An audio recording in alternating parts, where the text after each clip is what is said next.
भागवतम के अंतर्गत प्रथम स्कंध अध्याय 11 नंबर जो अध्याय है और उसका श्लोक संख्या 9 नंबर श्लोक को। यर्हि अम्बुज अक्षापसारभो भवान् कुरुन्मधूनवाथ सुहृदि दक्षया तत्राब्धकोटि प्रतिमः क्षणो भवेत् रविं विनाक्षोणि रिवनस्तवाच्युता। हे कमल नयन भगवान, आप जब भी अपने मित्रों तथा संबंधियों से भेंट करने मथुरा, वृंदावन तथा हस्तिनापुर चले जाते हैं तो आपकी अनुपस्थिति में प्रत्येक क्षण हमें करोड़ों वर्षों के समान प्रतीत होता है। हे अच्युत, उस समय हमारी आंखें इस तरह व्यर्थ हो जाती हैं मानो सूर्य से बिछुड़ गई हों। इस श्लोक के हम जरा एक्सप्लेनेशन को श्रवण करेंगे जिससे इसके वास्तविक तात्पर्य को समझ पाए। हमें अपनी इंद्रियों पर गर्व है कि हम भगवान का अस्तित्व निश्चित करने के लिए उनका प्रयोग करते हैं, लेकिन हम यह भूल जाते हैं कि हमारी इंद्रियां अपने आप में पूर्ण नहीं है, कुछ परिस्थितियों में ही कार्य कर सकती हैं। बहुत सूक्ष्म शब्द हैं। जैसे इस जगत में भी हम देखते हैं, हमें लगता है कि हम भगवान को अगर पास कर दें, ओके कर दें तो है भगवान। इसी भाव से तो चैलेंज दिए जाते हैं कि दिखाओ भगवान, दिखाओ तो मान जाएंगे हम। हमें लगता है हम अपनी इन जड़ इंद्रियों से भगवान को अगर सरल भाषा में या लोकल लैंग्वेज के पकड़ सकते हैं। हमें लगता है हम इन इंद्रियों से, हमारी इंद्रियां तो बड़ी स्ट्रांग है या हम तो है, हम भगवान को पकड़ सकते हैं, अपनी बुद्धि से उन्हें जान सकते हैं, अपनी आंखों से उन्हें देख सकते हैं, तभी तो हम बोलते हैं दिखाओ हमें। हमें लगता है कि हम देख सकते हैं, लेकिन एक बहुत ही सुंदर बात है कि हम ये भूल जाते हैं कि जो हमारी ये इंद्रियां भी हैं, इनकी भी लिमिटेशन है, या कुछ ही कंडीशन ऐसी चाहिए कुछ हमारी हेल्प कर पाती हैं। जैसे अगर आंखों का उदाहरण लें जो इस श्लोक में दिया गया है, उदाहरण के लिए हमारी आंखों को लीजिए। जब तक सूर्य का प्रकाश होता है हमारी आंखें कुछ सीमा तक उपयोगी होती हैं, लेकिन सूर्य का प्रकाश के अभाव में हमारी आंखें व्यर्थ हो जाती हैं। जब तक सूर्योदय है, जब उजाला है, आंखें पूरा काम कर रही हैं। जैसे उजाला चला गया, अगर लाइट नहीं जली है कमरे में तो हमें दिखाई देगा नहीं। वही आंखें जिन पे दिन में हम घमंड करते हैं, बहुत अच्छी मेरी आई साइट, इसमें बहुत मैंने मेहनत की है, बहुत अच्छे से ध्यान रखते हैं, चश्मे नहीं लगे अभी हमारे, बहुत अच्छी मेरी आंखें। वही बहुत अच्छी आंखें अगर सूर्यदेव अस्त हो जाते हैं, अस्ताचल की ओर चले जाते हैं, वो व्यर्थ हो जाती हैं। ये तो हो गया कि सूर्यदेव की अनुपस्थिति वाला सीन। इसको एक और एंगल से भी समझ सकते हैं। अगर आप में से कुछ लोग किसी ने भी जो आइस पे अगर क्लाइंबिंग की हो, मतलब जैसे बोल सकते हैं कि ट्रैकिंग की हो, बर्फ पे चलना जिसको बोलेंगे, जब हम ऊंचाई पर जो बर्फ है, जैसे अगर मैं अपने पर्सनल एक्सपीरियंस के बिहाफ पे बोलूं तो एक बार कॉलेज की ओर से हमको ट्रेनिंग कैंप गया, बोल सकते तुंगनाथ। तो वो उस समय लेके जाते हैं कि जब बर्फ होती है वहां पे, बिना बर्फ के तो वहाँ रास्ता बना हुआ है, आराम से जा सकता आदमी, पर जब बर्फ होती है तो रास्ता कुछ नहीं दिख रहा, खुद से ही पैरों से या डंडी से रास्ता ढूंढ ढूंढ के चढ़ना है और ऊपर जाना है। तो जब वहां ले जाते हैं जिसको भी, पहले इनको सावधानी दी जाती है कि आपको एक सन ग्लासेस लेने, काले रंग के ऐसे। क्यों? क्योंकि वहां बहुत तेज जो वो वाइट बर्फ है उस पे सूरज की तेज किरणें गिरती हैं, ऊंची शिखा पे है जो, और तेज किरणें तो ऐसी चमक आती है कि हम देख भी नहीं पाएंगे ठीक से, और देखेंगे तो आंखों को नुकसान होगा। और चेहरे पे भी रुमाल बंधवाया जाता है ऐसे, ताकि सन बर्निंग ना हो। जो एक आदमी कोई व्यक्ति अगर चैलेंज लेके वैसे ही चले गए तो पूरा फेस फट जाता है, ऐसे काला काला वो जल सा जाता है। उसको रिकवरी में फिर एक आध हफ्ता लग जाता है। तो ये मेरे तो ये पर्सनल एक्सपीरियंस, इसलिए इस एंगल से बोला। यहाँ पर दिया गया सूर्यदेव की अनुपस्थिति वाला। तो कहने का जो तात्पर्य है, समझने का जो पॉइंट है वो ये है कि जिन इंद्रियों पर हमें इतना गर्व है, आ, वो किसी न किसी कंडीशन में फेल हो जाती हैं। हम कोई भी किसी भी एंगल से कभी घमंड नहीं कर सकते अपनी किसी भी इंद्रियों पे कि भैया हमारी स्ट्रांग है, ये हमारी ये सेंसेस इतने स्ट्रांगली वर्क करते हैं। चाहे सुनने की क्षमता हो, हम देखते हैं ना, जब हम बोलते हैं, बहुत मुझे जल्दी सुनाई देता है, मुझे सोते हुए भी सुनाई देता है। लेकिन वही अगर हमें हाई पावर के स्पीकर के पास बिठा दिया जाए जहां बहुत तेज आवाज आ रही है ऐसे, तो कान भी सुन्न हो जाएंगे। ऐसे अलग अलग इंद्रियों के बोल सकते हैं। त्वचा को ले सकते हैं ऐसे, हर इंद्रिय को। तो जो शुद्ध भक्त होते हैं वो भगवान की कृपा पर ही निर्भर होते हैं। यही यहाँ पर सारे द्वारकावासी कह रहे हैं कि जब भी आप कहीं जाते हो ना, अपने स्वजनों से, परिवारजनों से, रिश्तेदारों से, किसी से मिलने, मित्रों से, तो फिर आपकी अनुपस्थिति का जो एक एक क्षण है, प्रत्येक क्षण हमें करोड़ों वर्ष के समान प्रतीत होता है। अगर हम लोग इसको रिलेट करें, जो कार्तिक मास में, पूरे कार्तिक मास में आप सबने नाम कीर्तन, महाप्रभु का शिक्षाष्टक हम सुना, साथ साथ भक्ति विनोद ठाकुर जी ने जो, और विश्वनाथ चक्रवर्ती ठाकुर महाशय, इनके जो याम कीर्तन है मिक्स्ड फॉर्म में, उनको हमने श्रवण किया था। और पूरे मास भर, पूरे कार्तिक मास में इनको कीर्तन भी किया। एक जगह आप लोग, अगर आपको ध्यान हो, सप्तम याम कीर्तन, युगायितं निमेषेण चक्षुषा प्राविशायितं शून्यायितं जगत् सर्वं गोविंद विरहेण मे, उद्वेगे दिवस न जाए क्षण हैला युग सम, वर्षार मेघ प्राय अश्रु बरसे दुनयन। इसमें क्या कहते हैं, आपके विरह में आपकी जो अनुपस्थिति को हम फील कर रहे हैं, उससे क्या हो रहा, क्षण हैला युग सम, निमेष हैला मोर सतयुग श्यामा, वर्षा धारा है न चक्षे सहिते अक्षाम, निमिष हैला मोर सतयुग सम। महाप्रभु कहते हैं, भक्ति विनोद ठाकुर जी कहते हैं, आपकी जो अनुपस्थिति की जो फीलिंग है, सेपरेशन वाली फीलिंग से हमें कैसे लगता, एक एक सेकंड ऐसे लगता है कि जैसे युगों जैसा है। और हम में से किसी ने भी युग को एक्सपीरियंस नहीं किया, तो हम इमेजिन नहीं कर सकते कि युग को जैसा कैसा लगता होगा। अगर हम इसको अपने प्रैक्टिकल एक्सपीरियंस से थोड़ा बहुत समझने का प्रयास करें, वैसे एग्जैक्ट तो नहीं पकड़ पाएंगे, फिर भी जैसे हमारे किसी प्रियजन के आने की हमको सूचना मिले कि आने वाले हैं, और हम वेट कर रहे हैं, सुबह की ये 9 बजे पहुंचने वाले हैं, तो फिर फटाफट फटाफट सब 4 बजे उठ गए, फटाफट से तैयारी तैयारी कर ली, और जैसे जैसे 8 बजने को हुए, धड़कने सबकी बढ़ गई, आने वाले आने वाले। और फिर 8:30 हुए और तेज हार्ट बीट हो गई। फिर जैसे जैसे 5 बार घड़ी देखेंगे, टाइम होते जा रहा, आने वाले आने वाले। जैसे वो बाउंड्री क्रॉस हुई, अब 9:05 हुए, 9:05। अरे क्या बात हो गई, अभी नहीं पहुंचे, 9 बजे बोला था, चलो हो जाता कभी 5-10 मिनट। फिर देंगे, अच्छा। फिर आधा घंटा निकल गया, 9:30 हो गई, हो सकता है गाड़ी में कुछ लेट हो गया हो, कुछ ट्रैफिक मिल गया हो, चलो चलो 10 बज गए। ऐसे अगर धीरे धीरे टाइम आगे बढ़ता जाएगा, बार बार नजर घड़ी पे ही जाएगी, वो तैयारियों पे भी जाएगी, वो सब उनकी फ्रेशनेस खत्म होते जा रही जो तैयारियां की हैं। फिर घड़ी को देखते रहेंगे बार बार, सोचो दिन के 12 बज जाए कैसे लगेगा।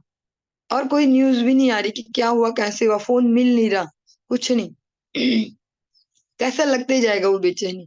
और इस पर अगर कोई न्यूज ही ना, एक दिन हो गया, तो फिर बड़ी टेंशन हो जाएगी कि क्या किया जा सकता है। अगर 2-3 दिन हो गए, जहां से आना था वहां भी हमने फोन किया कि क्या बात बोलेंगे, यहाँ से तो निकल गए, कोई फोन नहीं आया, हम फोन मिल नहीं रहा। अगर ऐसे 2-3 दिन हो जाए, और फिर हम तो सीधे पुलिस पे जाएंगे कि भैया ढूंढिए इन्हें। ऐसे धीरे धीरे और टेंशन बढ़ते जाएगी। हम उस एंगल से इसको समझ पाएंगे, क्योंकि हमने अभी ऐसा तो अनुभव नहीं किया।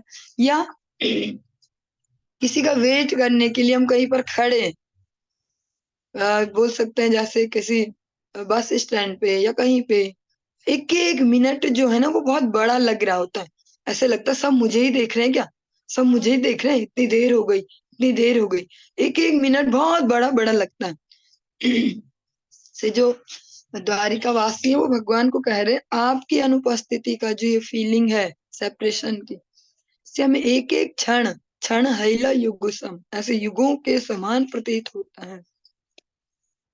और हे अच्युत, अच्युत करके भगवान को संबोधन किया।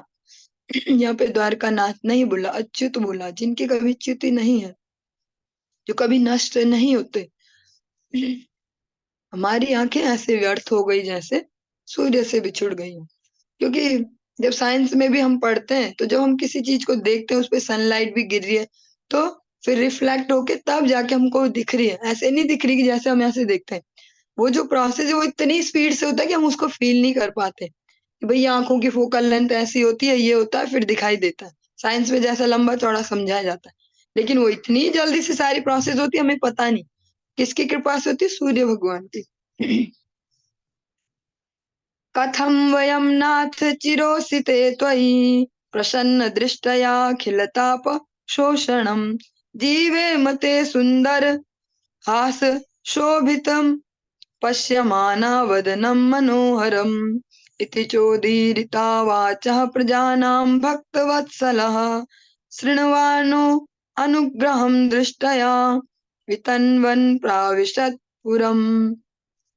हे स्वामी, यदि आप सारे समय बाहर रहते हैं तो हम आपके उस मनोहर मुखमंडल को नहीं देख पाते जिसकी मुस्कान हमारे सारे कष्टों को दूर कर देती है। भला हम आपके बिना कैसे रह सकते हैं? उनकी वाणी सुनकर प्रजा तथा भक्तों पर अत्यंत दयालु भगवान ने द्वारकापुरी में प्रवेश किया और उन सबों पर अपनी कृपा दृष्टि डालते हुए उनका अभिनंदन स्वीकार किया। इसमें बहुत सुंदर सीन है, अगर समझ पाए। भगवान अभी एंटर नहीं हुए द्वारका में, अभी उसकी बाउंड्री से ही भगवान ने वो शंखनाद किया, सब वहां पहुंच गए। जैसे हम सभी को कॉल किया जाता है कि ये संत आ रहे हैं या गुरुदेव आ रहे हैं, तो तो सबके सब पहुंच जाते हैं। इस बार भी हम सब ने देखा, अब सब लोग जैसे ही सबको मैसेज पहुंचा, सब लोग समय से पहले ही पहुंच गए। अभी तो हम लोग बिल्कुल जीरो लेवल पे हैं, समझे, फिर भी हमें इतनी भावना है। तो जो भगवान के साथ ही रहने वाले, उनकी आतुरता कितनी होगी। वो सभी भगवान की वो दिव्य ध्वनि को सुनते ही तुरंत पहुंच गए वहीं बाउंड्री लाइन में अपने राज्य की, और भगवान से अपने भावों को बता रहे हैं। जब भी आप बाहर जाते हो, कहीं और जाते हो द्वारिका से, तो हम आपके उस मनोहर मुख मंडल को दर्शन नहीं कर पाते, जिस पर जो मुस्कान है वो, उसको जिसने भी देख लिया, आप जिसकी ओर देखकर भी मुस्कुरा गए, उसके सारे कष्ट दूर हो जाते हैं। एक हिंदी कीर्तन है, थोड़े से दो लाइन उसका वो लेते हैं। हे नटवर नंद किशोर तनिक हंसी हेरो, हे नटवर नंद किशोर तनिक हंसी हेरो। तनिक हंसी हेरो, क्योंकि जब आपकी हंसी है वो कैसी है, आपकी जो मुस्कान है उसके सारा जो भी क्लेश है जीवन का, ताप है जीवन का, जो गर्मी है जीवन में, अलग अलग दुखों की गर्मी, वो सारी दूर हो जाती। इतनी शीतल आपकी मुस्कान है, इसीलिए द्वारकावासी भी कह रहे हैं कि आपकी जो मनोहर मुस्कान है वो सारे कष्टों को दूर करने वाली है। इसलिए हम आपके बगैर कैसे रह सकते हैं, क्योंकि ये है ही अश्वाश्वतम दुखालयम। ये हम सभी के लिए, द्वारकावासियों के लिए नहीं है, वो तो भगवान का धाम है। अशाश्वतो दुखालयम, यहाँ नित्य निरंतर बिना किसी गैपिंग के निरंतर दुख हैं, अलग अलग टाइप के। कभी मन के दुख, कभी तन के दुख, कभी धन के दुख। किसी ने कुछ बोल दिया उससे दुखी हो गए, थोड़ा सा ऐसे हो गया मर्जी की नहीं तो दुखी हो गए। अलग अलग प्रकार से हर दिन दुख है। थोड़ी सी सर्दी ज्यादा होगी दुखी हो गए, थोड़ी सर्दी में बारिश ढूंढ रहे थे कि इस बार तो रुखी सर्दी हो रही, रुखी सर्दी हो रही, फिर तब भी दुखी। फिर अचानक से भगवान सुन लेते हैं और बारिश आ जाती है। फिर वो एक दिन ही हुई अभी बारिश, उससे भी दुखी हो गए। देखो इस आसमान को, बारिश से परेशान हो गए, कितनी ठंड बढ़ गई, कितनी ठंड बढ़ गई। फिर उससे भी दुखी। फिर ढूंढेंगी गर्मियां कब आएंगी, तो सर्दी से परेशान परेशान। जैसे गर्मी आने लगी, अब दिन में तेज धूप होने लग गई है, अब उससे भी परेशान। तो हमेशा दुखी रहने के कोई ना कोई रीजन है इस जगत में, क्योंकि इसका नाम है दुखालयम। इसीलिए कहा जाता है साधु संग सर्व शास्त्र कह, लाओ मात्र साधु संग सर्व सिद्धि है। भक्त जनों की, संत जनों की, उनके आश्रय में रहिए, क्योंकि वह भगवान से डायरेक्ट रिलेटेड होते हैं। भगवान की कृपा को अच्छे से डिलीवर हम तक कर सकते हैं। गंगा जी जो थी वो तो आराम से अपने धाम में रह रही थी। जब राजा भगीरथ बोलते हैं कि हे माता आप आओ, मेरी 3 3 पीढ़ियां आपकी तपस्या करते करते चली गई, इस बार आप कृपा कर दो मेरे ऊपर। तो वो बोलती आती हूँ मैं, लेकिन अगर ऐसी आ जाए एज इट इज, तो धरती में उनका वेग को धारण करने की सामर्थ्य नहीं होगी। धरती फट के वो पाताल लोक, नीचे लोगों को चली जाएंगी। फिर वहां पर भी वैष्णव कृपा ही सारे धरती वासियों पर हुई, पृथ्वी लोकवासियों पे। जो वैष्णवा नाम यथा शंभु, भगवान भगवत गीता में कहते हैं वैष्णवा नाम यथा शंभु। वैष्णव में अगर मेरा रिप्रेजेंटेटिव कोई है तो भोलेनाथ है। तो ऐसे वैष्णव ही गंगा जी का वेग को धारण करते हैं, और उस लिमिट में, उस क्वांटिटी में, उस फ्लो के साथ, उस स्पीड के साथ देते हैं जिससे हमें कोई नुकसान ना हो। इसीलिए बोला जाता है हरि गुरु वैष्णव, बीच में भी चाहिए डिलीवर कर दे। यहाँ पर अभी माता जी होंगी शायद, पानी नहीं है, संगीता माता जी नहीं है। जैसे कल हुआ, किसी भक्त ने गुरुदेव से पूछा कि गुरुदेव आज नित्यानंद त्रयोदशी है, तो व्रत कब तक रहेगा, आज का व्रत जो है उसकी टाइमिंग क्या होती है, व्रत कब तक रहते हैं। तो परमहंस से जब इस प्रकार का पूछेंगे, तो वो अपने एंगल से उसका आंसर देंगे, वो हमारे लेवल तक नहीं समझ पाए। तो उन्होंने कह दिया कि दोपहर तक ही होता है ये तो। और फिर पीछे से पुनः माता जी ने फोन किया मुझे कि माता जी गुरुदेव ने ऐसे बोला, ऐसा होता है त्यान त्रयोदशी दोपहर तक होती है, 12 बजे तक। फिर मैंने वही बोला हंस के कि परमहंसों के बीच में थोड़े से वैसे लोग भी चाहिए जो उनकी बात को आगे पहुंचा पाए। उनके जो कहने का तात्पर्य था वो ये था कि निराहार या बिना फलाहार के और निर्जल हम 12 बजे तक रहते हैं, जब नित्यानंद प्रभु के लिए हम अभिषेक करते हैं। पर फलाहार तो उसके बाद भी फलाहार ही चलेगा। और जो ठीक से बोल सकते हैं अन्न से व्रत को पारायण करना, वो तो आज आज होना है, नेक्स्ट डे चतुर्दशी में। तो ऐसी वैष्णव के जो बीच के जो जरूरत है, भगवान भोलेनाथ ने जिस प्रकार से गंगा जी को अवतीर्ण किया, इसीलिए बीच में साधु हरि गुरु वैष्णव इस कड़ी को दिया जाता है। द्वारकावासी इस प्रकार जब भगवान से अपने भावों को व्यक्त कर रहे हैं, भगवान ने सबकी बातों को सुना जैसे एक अभिभावक सुनते हैं, और उनके साथ साथ वो दयालु भगवान अपनी द्वारकापुरी में प्रवेश करते हैं, और सबकी और अपनी जो वो दिव्य दृष्टि है भगवान की, जो स्नेहमयी दृष्टि है भगवान की, उससे सबका अभिनंदन भी स्वीकार करते जा रहे हैं। जो भी भगवान के रास्ते में ऐसे खड़े हैं, और भगवान को सबको अभिवादन करते हुए, उनके जो अभिनंदन है उनको स्वीकार करते हुए आगे चल रहे हैं। मधु भोज दर्शाहार कुकु रांधक वृष्णि भी आत्मतुल्य वलैर गुप्ताम नागैर भोगवती मिवा। जिस प्रकार नागलोक की राजधानी भोगवती नागों के द्वारा रक्षित है, उसी तरह द्वारका की रक्षा श्री कृष्ण के साथ बलवान वृष्णि के वंशजों भोज, मधु, दसारह, अर्ह, कुकुर, अंधक इत्यादि द्वारा की जाती थी।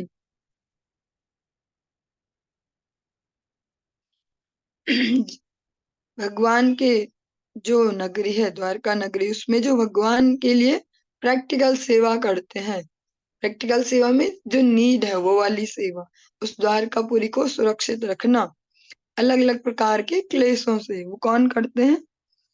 भोज, मधु, दसारह, अर्ह, कुकुर, अंधक, ये सारे लोग जो वृष्णिवंशी है, ये सारे लोग जो द्वारकापुरी है उसकी रक्षा करते हैं। सर्वतु सर्व विभव पुण्य वृक्ष लताश्रम उद्यानोपव वनारामैर्वृत पद्माकर श्रियम। द्वारकापुरी समस्त ऋतुओं के ऐश्वर्य से पूर्ण थी। उसमें सर्वत्र आश्रम, उद्यान, पुष्पोद्यान तथा कमलों से परिपूर्ण जलाशय थे। जो द्वारकापुरी है, जहाँ भगवान अवस्थान कर रहे हैं, उसमें सारी ऋतुएं हैं। ऐसा नहीं हमारे जैसा कि बस सर्दी आई तो सर्दी सर्दी, सर्दी से परेशान लोग, गर्मी आई तो गर्मी गर्मी। वहां सारी ऋतुएं उपस्थित थी। जब जिसको जो ऋतु चाहिए वो प्राप्त हो जाएगी। उसमें सर्वत्र आश्रम, उद्यान और सब जगह सुंदर सुंदर, या जिसको भी हम सुंदरता के लिए अपने दिमाग में सोचते हैं कि इस सुंदरता होती है, ये देखो हरियाली है, ये ऐसे हैं, ये झरने हैं, ये बगीचे हैं, कमल के पुष्प हैं, ये सब वहां पर, और कमल के पुष्पों से परिपूर्ण जलाशय है। ये सारी वहां पर व्यवस्थाएं हैं उपस्थित।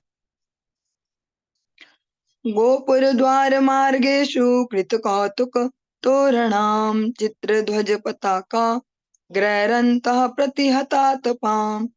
भगवान के स्वागतार्थ नगर का द्वार, घरों के दरवाजे तथा सड़कों के किनारे झंडियों से सजे बंधनवार बहुत ही सुंदर ढंग से केले के वृक्षों तथा आम की पत्तियों जैसे मांगलिक प्रतीकों से सजाए गए थे।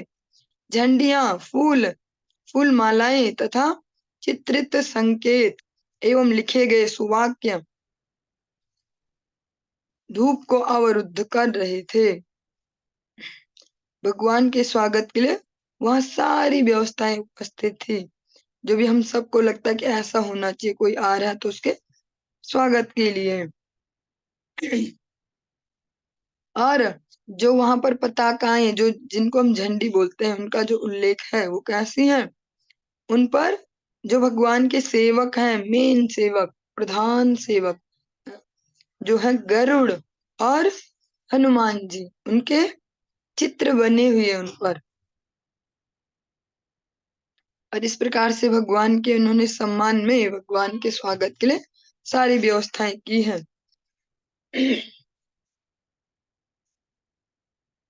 हरे कृष्णा। आज की कक्षा को यहीं पर ही विराम देंगे, आगे कल कंटिन्यू करेंगे। हरि बोल।